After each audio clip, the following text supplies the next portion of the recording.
বিবেক বিক্রি করব বলে লোক খুঁজছি। ফের ঋষি কৌশিকের নিশানায় স্ত্রী দীপচানী। 12 বছরের দাম্পত্যে ফাটল। কেন বিবেক বেচার কথা বলছেন ঋষি কৌশিক? বিস্তারিত থাকছে প্রতিবেদনে। চ্যানেলে নতুন থাকলে চ্যানেলটি সাবস্ক্রাইব করবেন। ভাঙনের মুখে তারকা দম্পতি ঋষি কৌশিক এবং দেবযানীর বিয়ে। যিশু নীলাঞ্জনার বিবাহ বিচ্ছেদের জল্পনার মাঝেই তাদের দাম্পত্য যন্ত্রণার খবর দাবানল গতিতে ছড়িয়ে পড়ে।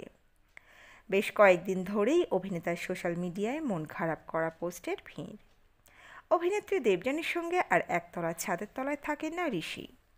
ডিভোর্সের জল্পনায় আরও শিলমোহর পড়ে যখন দেবযানী পাল্টা আইনি পদক্ষেপ করার কথা জানান। এবার ঋষি কৌশিকের ইঙ্গিতপূর্ণ পোস্ট নিয়ে ফের সোশ্যাল মিডিয়ায় চর্চা। ঋষি কৌশিক এবং দেবযানীর দাম্পত্য ফাটলের খবরের মাঝেই অভিনেতা সম্প্রতি আরেকটি ইঙ্গিতপূর্ণ পোস্ট করেছেন, যদিও সেই পোস্টের লেখা সংগৃহীতভাবে ইঙ্গিতপূর্ণ।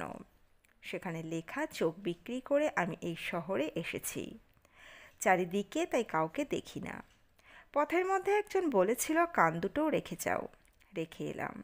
এখন আমি আর ভালো মন্দ কিছু শুনি না, তবে মাঝে মাঝে খুব খারাপ লাগে এই শহরে। একজনকে বললাম এই খারাপ লাগার কারণ কি। বললেন, বোকা ছেলে, সব বিক্রি করেছ, বিবেকটা বিক্রি না করলে তো এমন হবেই। এরপর এই শহরে আমি একজন ভালো ক্রেতা খুঁজে বেড়াচ্ছি। কয়েকজনকে পেয়ে বললাম একটা বিবেক ছিল, খুব কমে বেচতে চাই, নেবেন ভাই? বললেন মাথা খারাপ, আমরা এইমাত্রই নিজেদের বিবেককেও বেচে দিয়ে এলাম।